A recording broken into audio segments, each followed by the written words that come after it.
요한복음 20장 38절에서 42절, 마음을 모아 한 목소리로 함께 읽습니다. 그 뒤에 아리마대 사람 요셉이 예수의 시신을 거두게 하여 달라고 빌라도에게 청하였다.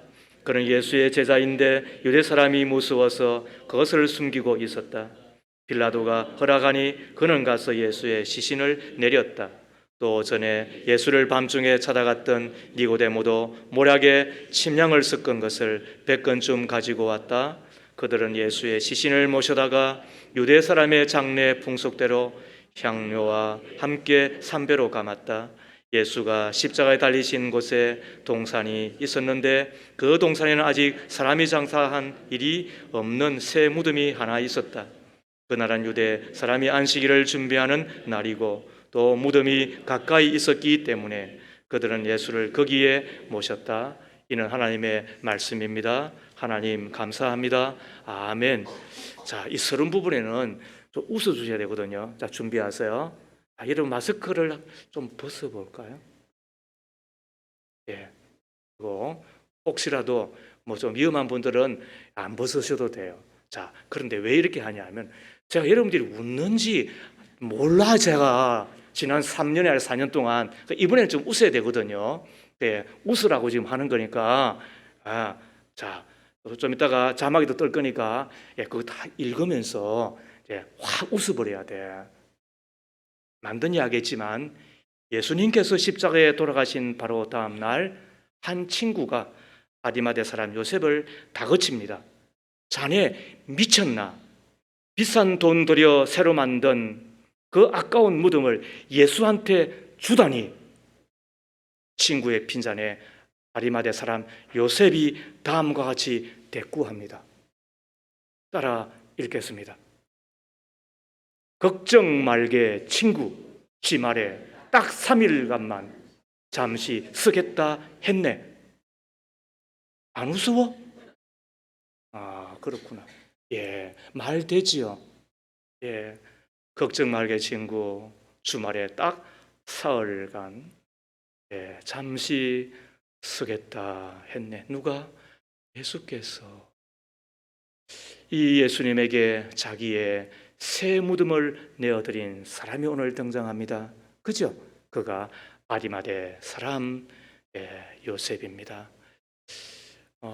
구약의 애굽의 총리 요셉과 구분하려고, 또 예수의 아버지 마리아의 남편 요셉과 구별되라고, 그래서 아리마대 출신 아리마대 사람 예수라고, 아니 요셉이라고 한 듯해요. 이 아리마대는 예루살렘의 북서쪽 30km, 지금으로 말하면 서울의 저 북서쪽 아마 파주쯤 될 거예요. 그런데 이곳은 선지자 사무엘의 고향이기도 하지요. 그 출신의 사람 요셉, 이 요셉에 대하여 사복음서에 보면 좀 더 자세하게 기록이 되어 있는데, 첫째, 그는 부자였대요. 마태복음 27장 57절 상반절에 날이 저물었을 때에 아리마대 출신으로 요셉이라고 하는 한 부자가 왔다. 그도 예수의 제자이다라고 이야기를 했어요. 당시에 무덤을 갖고 있을 정도의 사람은 부자예요. 그런데 그보다도 훨씬 더 부자가 누구였느냐? 이 요셉이었다는 거예요. 굉장히 돈이 많았는가 봐요. 두 번째로 높은 지위에 있는 사람이었어요. 누가복음 23장 5절에 보면 요셉이라는 사람이 있었는데 그는 공허의 의원이고 그랬습니다. 여기서 공의회라고 하는 이야기는 우리가 많이 들었던 산헤드립이라고 하는, 들어보셨죠? 70명의 사람으로 구성되어 있어요. 제사장과 사두개인들과 그리고 바리새인들, 지금의 사법부와 그리고 입법부, 국회를 합친 것과 거의 같아요. 저들은 판결하고 또 저들은 결정하고 그리고 다스리고, 이스라엘에 70명이 있었는데 그 가운데 한 사람이 바로 이 사람이에요. 이름도 있고 힘도 있는 사람이에요. 이런 사람이 믿기가 쉬워요, 안 쉬워요? 우리 예수님이 뭐라고 이야기하셨어요? 부자는 낙타가 바늘기로 들어가는 것보다도 더 어렵다고 이야기를 했으니까 쉽지 않아요. 맞죠? 집사님? 예. 돈 꽤나 있다고 하는 사람, 그리고 뭐 얼마나 있는지는 모르지만은 나 살만해라고 하는 사람, 그 다음에 나 걱정 안 해, 이렇게 하는 사람은 이미 부자인데, 그 부자가 예수 믿기는 진짜 힘들어요. 왜? 믿음은 전제가 겸손이에요. 겸손은 위에 나보다 높은 사람이 있다는 것을 뜻하는 거예요. 하나님이 나보다 높다 모르는 사람은 아무도 없어요. 그러나 그분의 말에 내 자신을 복종시키고, 그리고 까다롭고, 어떤 때는 토를 달고 싶고, 또 어떤 때는 반박하고 싶고, 어떤 때는 반발하고 싶은 거예요. 내가 왜 이것까지 해야 돼? 왜? 이렇게 이야기하고 싶을 그때 우리가 필요한 것이 뭐예요? 그게 겸손이에요. 그러므로 그것이 없이는 믿음을 갖기가 너무너무 힘들어요. 그런 의미에서 주님의 전적인 은혜가 필요한 거예요. 이곳에 오는 것도 하나님의 은혜예요. 하나님께서 우리 가운데 기회를 주시고 선물을 주셨기 때문에 믿게 된 거예요. 아무튼 그 어려운 가운데서 이고 대문은 믿는 사람이 되는 거예요. 누가복음 23장 5절에 착하고 어려운 사람이었다. 그리고 마태복음 27장 57절에서는 그도 역시 예수의 제자이다. 더 나아가 마가복음 15장 43절에 보면 그는 명망 있는 의의 의원이고 하나님의 나라를 기다리는 사람인데 라고 기록하고 있어요. 하나님의 나라를 기다리는 사람이래요. 이 땅에 먹고 마시고, 그리고 시집가고 장가가고 사고 팔고 하는데 여념이 없으면 그때를 기다리지 않아요. 그 나라가 그다지 그렇게 그리워지지가 않는 거예요. 그런데 이 사람은 안 가진 게 뭐가 있어요? 그리고 없는 게 뭐가 있어요? 그리고 당대에 어쩌면 최고의 사람인데, 그럼에도 불구하고 그 나라를 사모하며 그 나라를 기다리고 있는 사람이었다고 하니까 대단하잖아요. 그런데도 불구하고 오늘 읽었던 38절 중반절에 보면 그는 예수의 제자인데 유대 사람이 무서워서 그것을 숨기고 있었다. 자, 그런데 지금 어떻게 하는 거예요? 첫 번째, 요셉은 자신을 드러내는 사람이에요. 자신을 드러내는 사람이에요. 숨기고 있었어요. 조금 전까지는.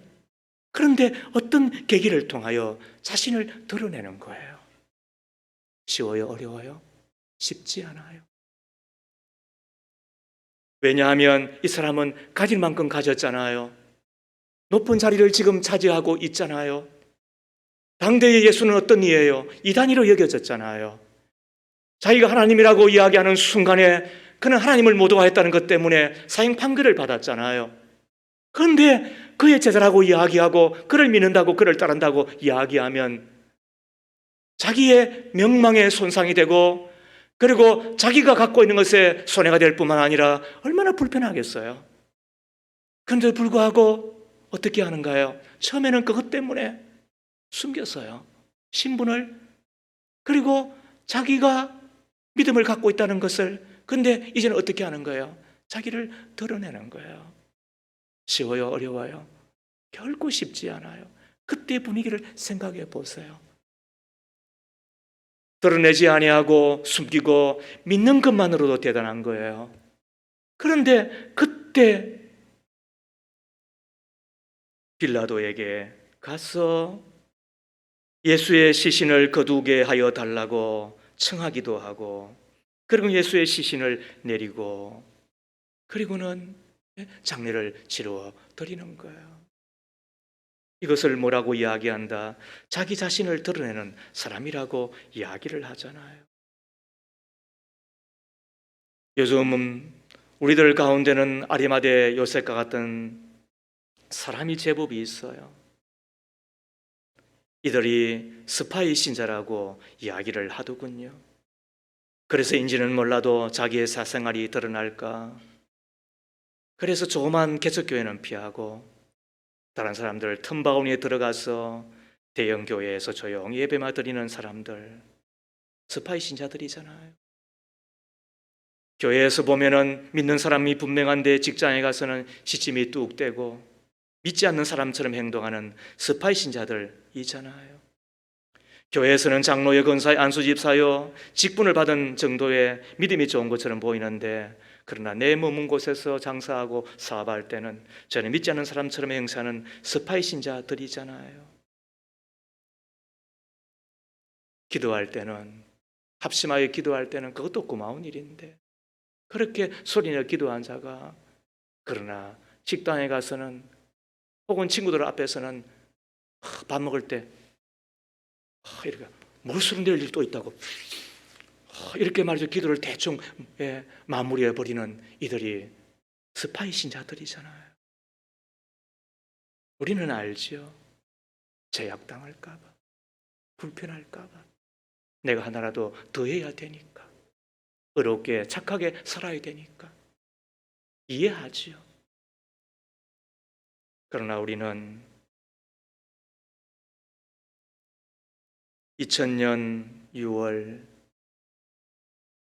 홍아묵의 탤런트가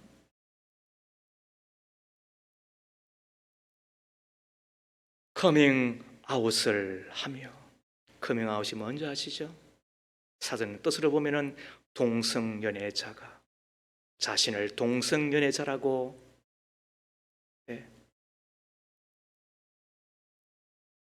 고백하는 것, 그게 커밍아웃이에요. 그리고 저들의 마크가 무지개색이잖아요. 빨주노초 파란보. 여기도 그리고 말이죠. 그 축제를 하면은 진짜 말이죠, 막 저렇게 그나 싶은데도 불구하고 그렇게 나오잖아요. 그게 정확하게 지금으로부터 24년 전에 그 커밍아웃을 하면서 한 이야기가 이러한 거예요. 이제는 속이 후련합니다.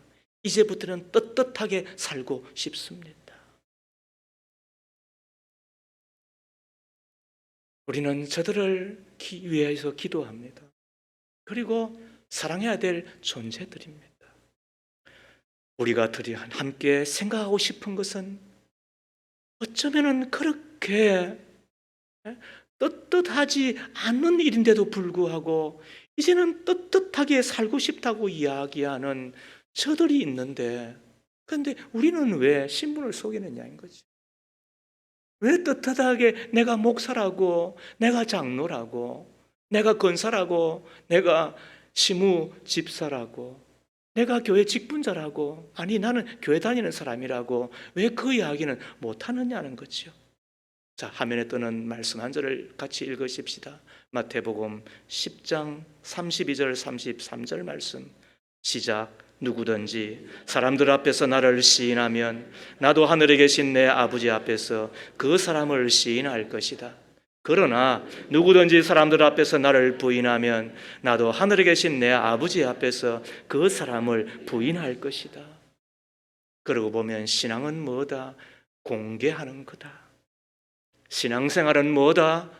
내 자신을, 그리고 나의 신분을, 내가 믿고 있는 바를 드러내는 것이 있잖아요. 그때 거룩한 영향력이 나타나고 그때 전도가 되어지는 것 아니겠어요? 소극적으로는 죄짓지 아니하고 소극적으로는 내 마음대로 살고 싶은 그 마음을 자제하며 우리가 조금이라도 착하고 의롭게 살아갈 수 있는 것 아니겠어요? 우리는 다니엘 기도회가 시작되는 가운데 둘째 날 이용훈이라고 하는 성악가를 만났어요. 여러분들이 그분을 알아요. 그분은 그냥 단도직입적으로 그냥 이야기해버리기 때문에 그분이 어떤 분인지를 몰라요, 여러분들이. 제가 벌써 10수년 전 여러분들한테 한 소개한 적이 있어요. 이미 그때도 그분은 세계 탑이라고 하는, 탑이 뭐예요? 세계 최고의 극장에서 탑 성악가로 이미 이름을 날리고 있는 분이에요. 서울대 성악과를 나왔다가 그리고 미국에서 음악 공부를 하고 그리고는 오디션 혹은 등등에 나가면서 그에게 이제는 박수와 환호와 함께 명성이 더해졌어요. 그런데 그분은 벌써 제법 오래전에 제가 그 이야기를 들으면서 저분이 그때부터 저런 삶을 살았구나. 제 마음에 얼마나 감동이 되는지 몰라요. Jesus loves you. 예수님은 당신을 사랑합니다. 그리고는 요한복음 3장 16절을 이렇게 적기도 하고, 그리고 또 그걸 이제 만드는 이가 또 뭐 YHL 이용훈이니까 이렇게 이니셜을 넣어가지고 대접하고 케이크를 배달하고 그렇게 한다는데 2011년인가 후쿠시마 원전 사고가 터지고 난 이후에 얼마 있어서 도쿄 공연이 있는데 이분이 가게 되었다는 거 아니에요? 뉴욕 메트로폴리탄 극장과 함께.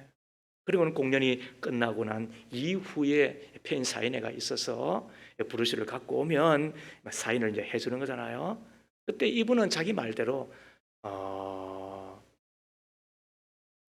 초보였대요. 이제 막 시작하는 그런 입장이었다는 거예요. 근데 슈퍼스타들이 줄을 아니고 의자에 앉아서 팬 사인을 받기 위해서 팬들이 이렇게 몰려오면 이름을 쫙 적어주는데 자기는 여전히 거기서 막 Jesus loves you 막 이렇게 막 적고, 그죠? 다른 분들은 지금 빨리 팬 사인회를 끝이 나고 그리고 호텔 숙소에 들어가서 좀 쉬고 그 다음날 공연 준비를 해야 되는데 이분은 말이죠 막 거기서 막 계속 막 Jesus loves you 뭐 이러면서 말이죠 계속 적어가니까 한 사람이 벌떡 일어나가지고 말은 안 했지만 야! 아마 이런 이야기를 한 듯해요. 이거보다도 더 심하게 했으니까 얼마나 창피를 주고 막 모욕을 주든지 얼굴이 확 타올랐던 거 아닙니까? 그분의 이야기가 이래요. 나도 아티스트인데 자기가 뭐 슈퍼스타라고 이렇게까지 카메라가 돌아가고 말이요 팬들이 지금 말이야 그렇게 몰려 있고 그리고는 또 관계자들 그리고 메트로폴리탄 극장장까지 지금 와 있는데 이렇게까지 할 필요가 있느냐고. 그래서 막 화끈했다는 거잖아요. 그러고 난 이후 5년 후에 이번에는 러시아 극장과 함께 또 일본 공연에 참여하게 되었는데 한 일본인이 자기에게 찾아와서 손을 잡고는 푸르르 떨더라는 거잖아요. 눈물을 툭툭 흘리고.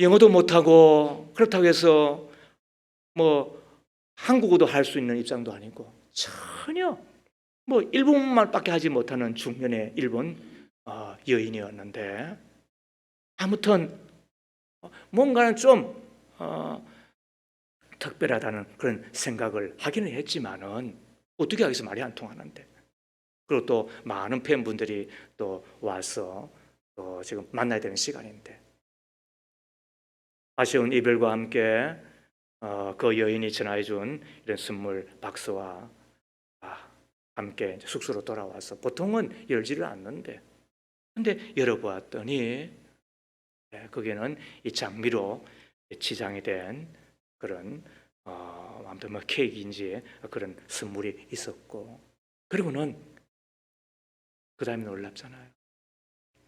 전혀 이분은 일본어 외에는 이 한글을 모르는 분인 건데 근데 그거를 완전히 자기의 말을 적기 위하여 막 그림을 그리듯이 이게 쭉 적은 편지가 4장이었다잖아요.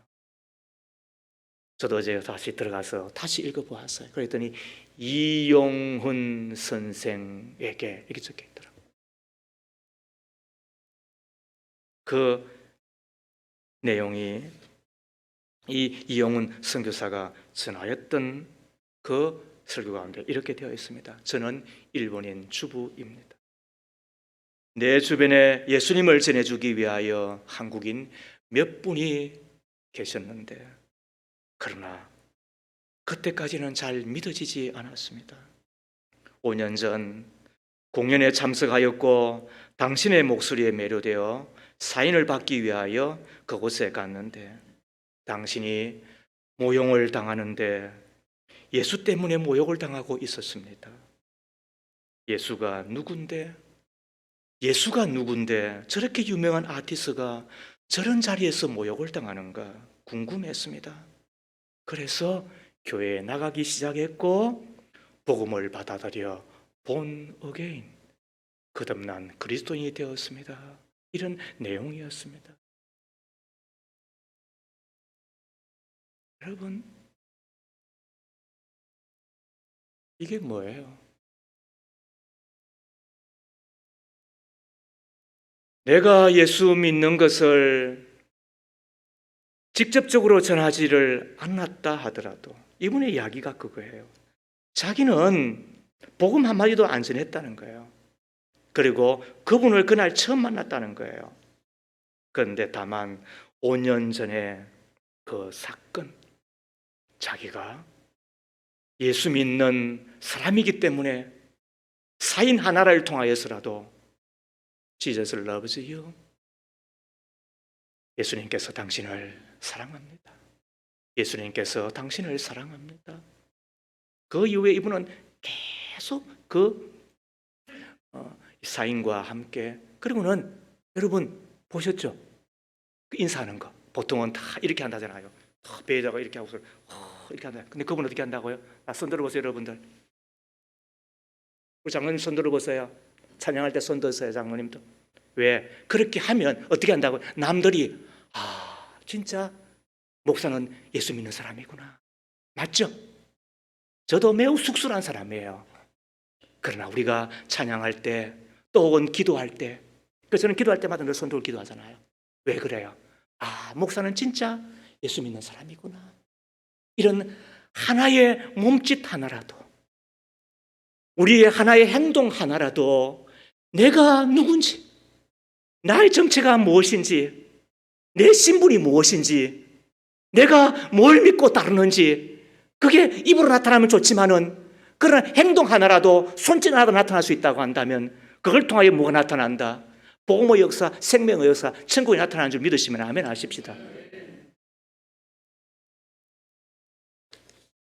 1927년 프로펠러 하나 달린 비행기로 대서양 횡단에 최초로 성공한 이가 미국인 린드버거 대위잖아요.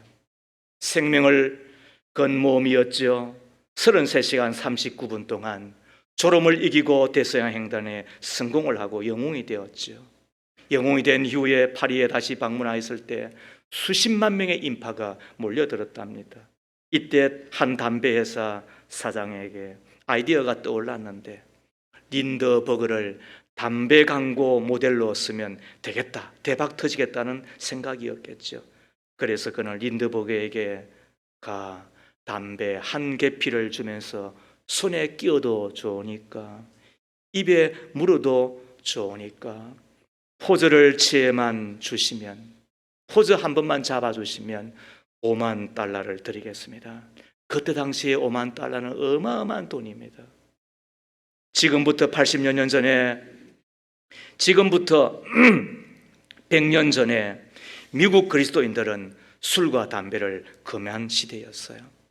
담배회사 사장이 엄청난 제안을 했음에도 불구하고 린드버거는 이렇게 말하며 거절했답니다. 저를 이렇게까지 생각해 주셔서 감사합니다만 따라하겠습니다. 저는 세례교인입니다. 저는 세례교인입니다. 집사님 눈 뜨고, 저는 세례교인입니다. 그렇습니다. 이 한마디 하면 죄 좀 덜 짓겠지. 우리가 이런 말 할 줄 안다고 한다면, 그죠? 우리가 조금은 더 착하게 살 수 있겠죠. 우리가 그래서 여러분 손 들어야 되는 거, 찬양할 때 우리 장로님은 손 안 들어. 너무 쑥스러워해. 알아. 그러나 그 성질 가지고 살지 말어. 우리가 주님 앞에 왜 내가 손 들면 따라하니까. 그잖아요. 내가 입으로 말하면 진짜 당신 예수 믿는 거구나. 그 다음에 주일날 교회 올 때도 여러분 성경책 다 끼고 오시오. 가방 들어도 좋지만 성경 끼고 오시오. 좋은 옷 입고, 그리고 머리 참 멋지게 하고, 구름을 좀 바르고, 그리고는 또 립스틱도 좀 바르고, 좀 삐까번쩍하게 오시오. 그러게, 죄송한 이야기지만은 말이죠. 허름한 옷, 그리고 말이야 단정하게 입고 온다. 그거 하지 마. 특히 서리박 끌고 오면 안 돼. 왜 그래요? 당신 어디가? 그러면 옆집한테 나 오늘 예배 드리는 날이잖아요. 오늘 교회 가는 날이잖아요. 그게 뭐예요? 그게 주일의 선교 메시지인 거예요. 그게 예배의 선교 메시지가 되는 거예요. 우리가 그러면서 나 예수 믿는 사람이야. 그러니까 어떻게 해야 돼? 머리 폭탄 맞은 것처럼 말이죠. 눈썹도 안 떼고 말이죠. 어제 입었던 추리닝 입고 그렇게 교회 안 오거든. 그러면서 우리가 주님을 그리고 영광스럽게 하고, 우리가 린드버그 이야기를 들으면서 자기를 탄로내고 자기를 드러내고 살면 하나님 보상하시는구나. 우리는 그렇게 가볍게 생각지 않잖아요. 그러나 분명한 것은 주님이 나를 통해 영광을 받으실 뿐만 아니라 생명의 역사, 천국의 역사가 나타난다는 것을 믿는 것은 우리잖아요. 이것이 오늘 이 시대의 아리마대 사람 요셉이잖아요. 두 번째로, 요셉은 나 혼자라도 해야지 하는 사람이었습니다. 38절 이하 40절 말씀을 보세요. 그 뒤에 아리마대 사람 요셉이 예수의 시신을 거두게 하여 달라고 빌라도에게 청하였다. 그는 예수의 제자인데 유대 사람이 무서워서 그것을 숨기고 있었다. 빌라도가 허락하니 그는 가서 예수의 시신을 내렸다. 또 전에 예수를 밤중에 찾아갔던 니고데모도 모략에 침량을 섞은 것을 100건쯤 가지고 왔다. 그들은 예수의 시신을 가져다가 유대 사람의 장례 풍속대로 향료와 함께 삼배로 감았다. 여러분 생각해 보세요. 예수님의 장례는 누가 치러야 하나요? 가족이 해야 되잖아요. 예수님의 제자들, 그들이 해야 되잖아요. 그런데 아리마대 사람 요셉은 그 일을 했어요. 가족이 해야지, 제자들이 해야지 그렇게 하지 않았어요. 다른 사람들에게 떠넘기지 않고 핑계대지 않고 지시하지 않았어요. 그는 십자가의 은혜, 십자가의 사랑을 아는 내가 하면 되지. 십자가의 사랑, 십자가의 은혜를 아는 내가 하면 되지 생각한 거잖아요. 아리마대 사람 요셉은 사람들이 예수님의 옷을 다 벗기고 몰몰감을 주는데도 조용히 계신 예수님을 보았습니다. 로마 병자들이 동물뼈가 달린 채찍으로 예수님을 내리칠 때 몸에서 살점이 떨어지는데도 아무 말 없이 세상 죄를 지고 가는 어린 양 같은 예수님을 보았습니다. 손바닥에 굵은 못이 박힐 때, 못이 살점을 파고 들어가고 폭엔 발등위에 대못이 박힐 때 뼈가 어스러지는 소리가 들릴 때에도 주여 저들의 죄를 용서하여 주옵소서 기도하시는 예수님을 보았습니다. 남을 위해서는 능력 하나 쓰지 않았던 분이, 그러나 자신을 위해서는 아무런 능력을 쓰지 않았던 분이 남을 위해서는 능력을 다 쓰시는 온유하신 그 주님 앞에 그의 마음이 변하죠. 그리고는 살아계실 때, 예수님 살아계실 때 잘 믿지 못했던 것 후회하고, 예수님 살아계실 때 아무것도 하지 못한 것 회개하고, 더 늦기 전에 이거라도 해야지. 남이 안 하는 거 나 혼자라도 해야지 하면서 예수님을, 시신을, 장례를 치러 드리는 거잖아요. 그러고 보면 은혜 받으니까 하는 것 같아요. 그런 의미에서 죄송합니다. 여러분들이 안 움직이는 것은 제가 여러분들이 은혜를 못 끼친 거죠. 그러나 여러분들이 개인적으로라도 은혜의 사람 되십시오. 내 가정의 자녀들도 안 변하는 것은 부모가 은혜를 안 받기 때문이지요. 다른 게 뭐가 있겠습니까? 그렇잖아요. 내가 은혜 받으면 내 교회 변할 줄 알아요. 내가 변하면 내 가정, 가족들, 내 자녀들 안 변할 수 없잖아요. 38절 말씀을 보세요.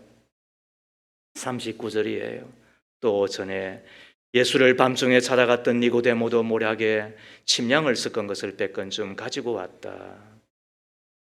모략과 침량은 왕족의 장례식 때만 사용하는 것인데 100건이면 35kg래요.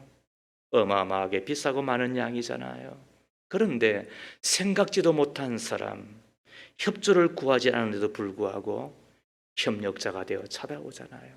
니고데모가. 니고데모는 어떤 사람이에요? 요한복음 3장에 의하면 다른 사람의 눈을 피해 몰래 예수님께 찾아와서 중생에 대하여 물었던 사람이잖아요. 그러나 요셉과 같이 십자가를 경험하고 그리고 적극적이고 용감한 믿음을 가지고 다른 사람 시선 의지하지 아니하고 이제 주님 앞에 나왔더니 이 니고데모도 요셉과 함께 요셉을 따라 움직이는 사람이 되는 거잖아요. 믿음의 가족 여러분, 우리 스스로에게 물어보십시다. 나는 아리마대 사람 요셉과 같나요? 나라도 해야지. 누구 탓하지 아니하고 이거라도 해야지. 남이 하든 말든 이제라도 해야지. 언제 하겠습니까? 나 혼자라도 해야지 하는 그 사람이 되면 이 시대에 요셉 되는 거고, 그리고 나 같은 사람 또 하나 만나면 이 시대에 니고데모와 같은 사람들이 따라오잖아요. 이게 믿음의 역사잖아요. 우리가 그것 바라보고 실망하지 아니하고 묵묵히 따라가는 사람, 묵묵히 걸어가는 사람 되어질 수 있잖아요. 마지막 세 번째, 요셉은 자신의 것에 예수의 흔적을 남기는 사람입니다. 41절 말씀에 예수가 십자가에 달리신 곳에 동산이 있었는데 그 동산에는 아직 사람을 장사한 일이 없는 새 무덤이 하나 있었다. 그리고 그 무덤에 예수를 모시죠. 42절에 보면 이 새 무덤이 마태복음 27장에 보면 정확하게 아리마대 사람 요셉의 것이었습니다. 우리처럼 봉분이 하나 있는 공원묘지의 묘터도 요즘 비싸잖아요. 그러나 예루살렘은 거기가 돌산이고 그리고 또 그들의 장례법에 의하면 그 무덤은 자기의 가족 그리고 대대로 서여지는 가족 묘입니다. 아무튼 그 무덤이 자기만을 위해서 사용했다고 한다면 그냥 이름 없는 무덤이 되고 말았을 거예요. 맞죠? 그러나 그것이 예수에게 드려졌을 때에 그 무덤은 빈 무덤이 되고 예수의 부활의 영광이 가득한 무덤이 되잖아요. 지금도 성지순례 가는 사람들이 예루살렘 예수의 무덤에 들어가게 되는데 그곳에 예수께서 누워 계셨던 곳이라고 하는 곳에 교회가 세워져 있고 바로 그 옆에 아리마대 사람 요셉의 묘라고 하는 명칭이 기록이 되어 있습니다.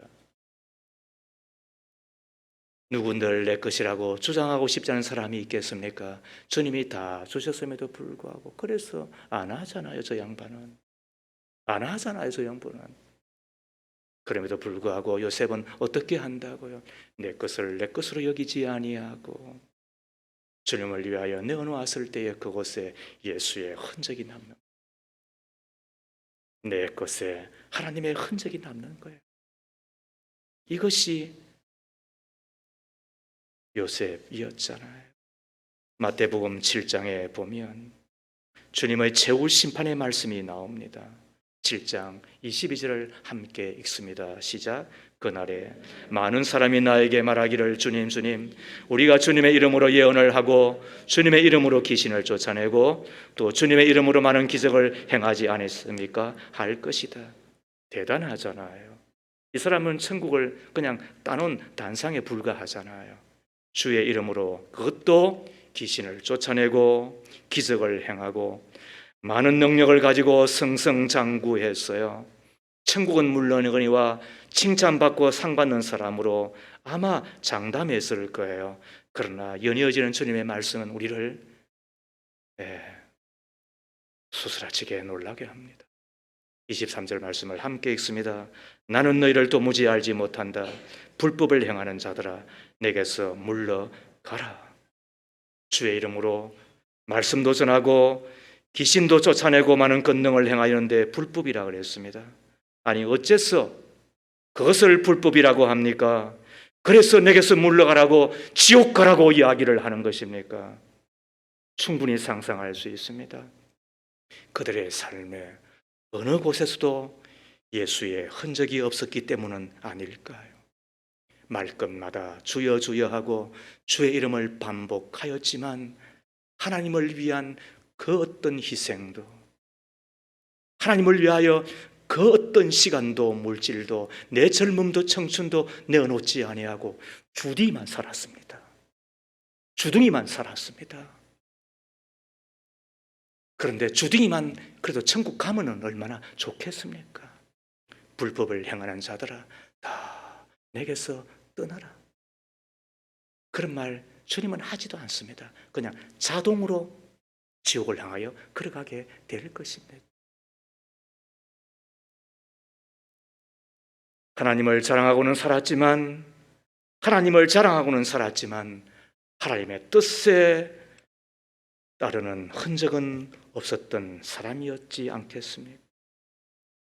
그들은 하나님을 사랑한다고는 말은 했지만 자기 희생을 통한, 그러나 하나님의 그 사랑에 감전되어 산 것은 전혀 없었던 사람이지 않겠습니까?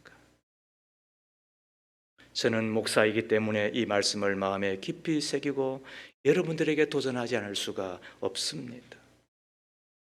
마지막 심판 때에 하나님 왜 나를 모른다고 하십니까? 괜히 하나님 앞에 대들지 마세요. 이미 그때는 다 끝났습니다. 계산 끝났습니다. 그때는 기회가 없습니다. 천국에는 그래서 전도가 없습니다. 가정은 작은 천국이기 때문에 가정 안에서는 전도해서는 안 됩니다. 하지 말라는 이야기가 아니라, 그러나 괜한 사람 불러가지고 전도하겠다고 하는 그런 이상한 이야기 하지 말라는 겁니다. 가정을 통하여서는 전도하세요, 이웃에게. 그러나 가정 안에서는 천국을 누리는 겁니다. 이상한 개똥 철학 가지고 내한테 대들지 말아요.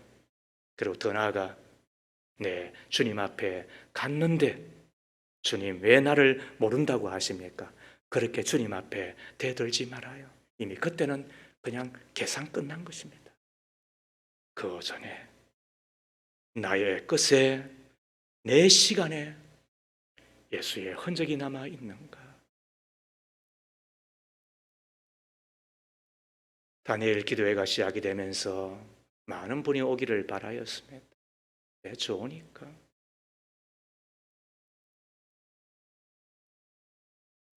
뭐가 없단 말입니까? 마음이 없는 거지. 뭐가 없단 이야기입니까? 끝내는 마음이 없는 거지.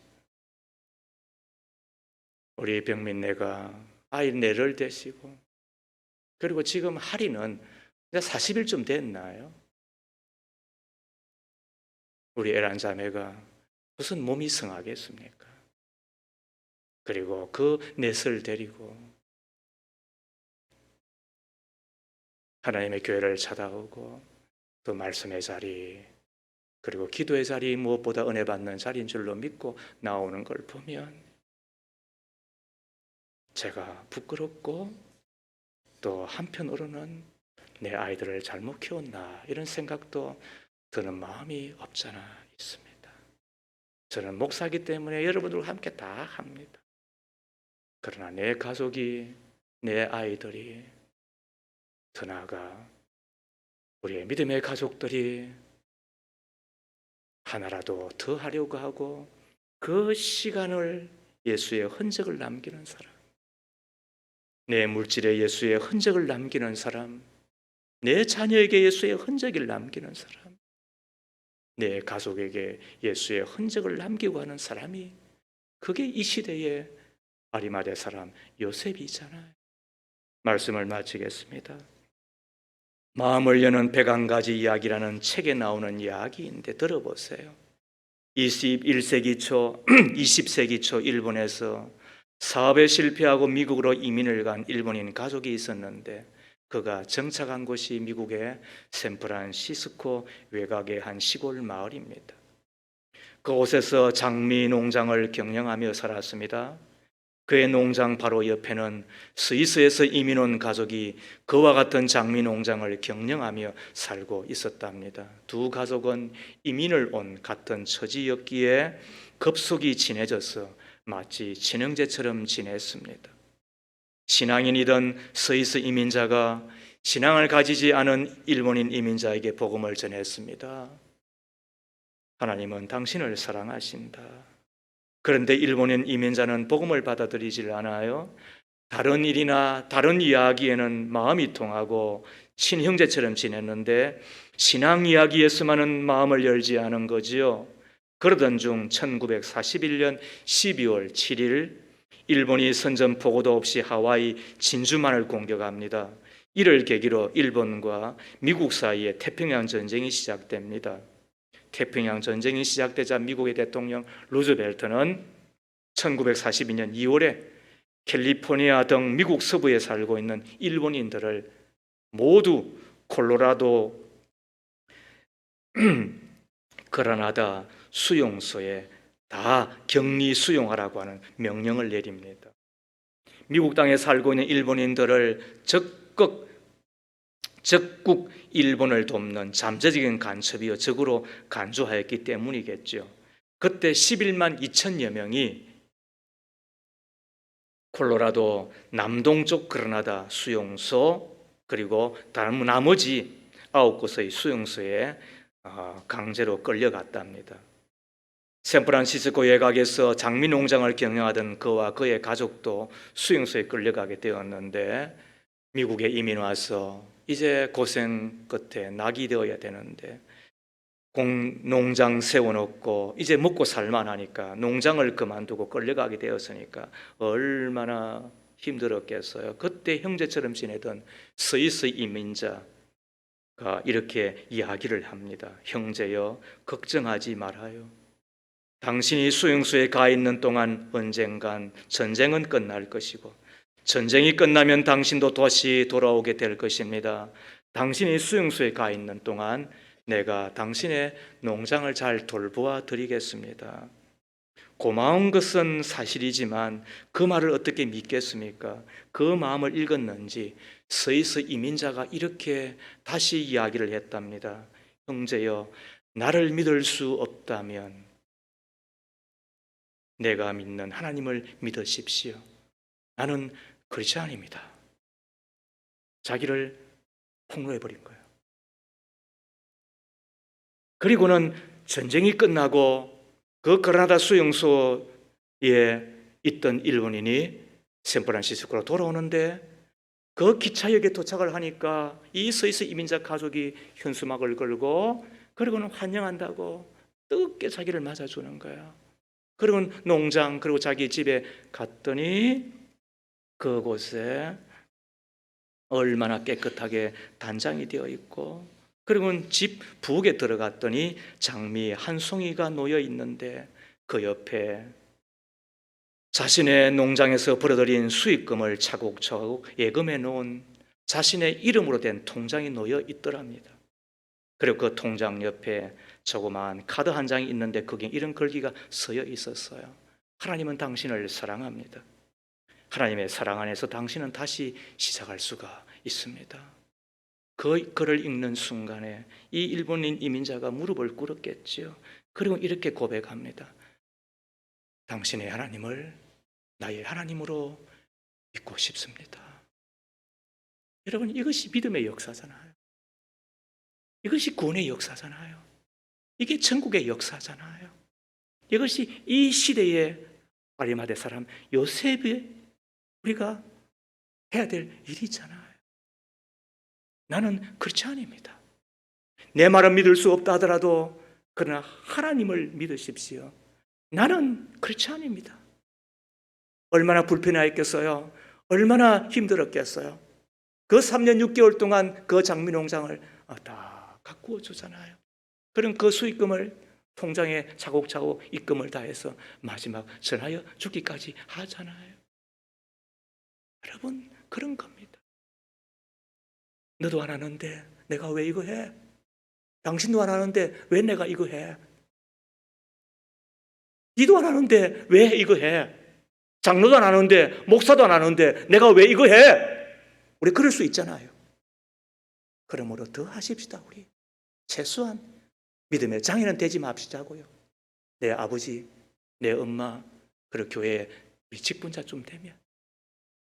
그러나 너가 안 하고 그가 안 한다 하더라도 나 혼자라도 우리가 하는 사람 되십시다. 더 나아가 나의 것에, 나의 시간에, 그리고 내 삶에, 내 물질에 예수의 흔적, 하나님의 흔적을 남기는 사람, 바로 그가 영원한 천국에 들어갈 것이며 이 시대에 아리마대 요셉과 같은 삶을 살아 예수의 향기, 그리고 그 천국의 영광을 드러내는 우리가 다 되는 사실을 믿는다고 한다면 아멘 합시다. 아멘 합시다. 살아계신 하나님, 저희를 용서해 주시기를 빕니다. 누구든지 사람들 앞에서 나를 시인하면 나도 하늘에 계신 내 아버지 앞에서 그 사람을 시인할 것이라고. 그러나 누구든지 사람들 앞에서 나를 부인하면 나도 하늘에 계신 내 아버지 앞에서 그 사람을 부인할 것이라고 경고하셨음에도 불구하고 우리는 비겁하게 부인하고 사는 자가 되었습니다. 주여, 입으로만 아니라 삶으로도 주님을 시인하며 주님을 영화롭게 하는, 이웃에게 살아계신 하나님을 간증하며 살아가는 이 시대의 요셉과 같은 자가 되게 해 주시기를 비옵니다. 요셉같이 나 혼자라도 주님의 일을 용감하게 감당하게 하시고 다 주님의 것인, 다 주님이 주신 것이오나 내가 가진 것, 내가 가지고 있는 것에 예수의 흔적, 주님의 흔적과 발자국을 남기는 이 시대 요셉 꼭 되기를 비나이다. 예수님 이름으로 기도합니다. 아멘.